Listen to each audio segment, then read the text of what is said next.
আমরা স্বাধীনতার পরে সবচেয়ে বড় ঐতিহাসিক সমাবেশ করব এবং এই সমাবেশ থেকে ভারতীয় জনতা পার্টিকে উৎখাত করার ডাক দেব।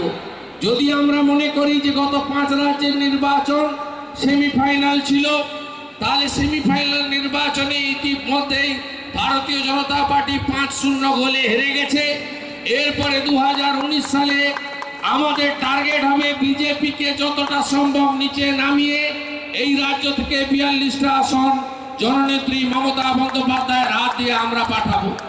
একদিকে তৃণমূল কংগ্রেসের উন্নয়ন, অন্যদিকে কেন্দ্রীয় সরকারের বঞ্চনা এবং সাধারণ মানুষের উপরে যে অর্থনৈতিক অবরোধ, তার বিরুদ্ধে আমাদের এই ব্রিগেড প্যারেড গ্রাউন্ডের সমাবেশ। আমরা জানি জননেত্রী মমতা বন্দ্যোপাধ্যায় তিনি যে উন্নয়নমূলক কাজ গত 7.5 বছর ধরে করেছেন, তিনি যেভাবে মানুষের জন্য করেছেন। আজকে বিজেপি 14 সালে স্লোগান দিয়েছিল সবকা সাথ সবকা বিকাশ।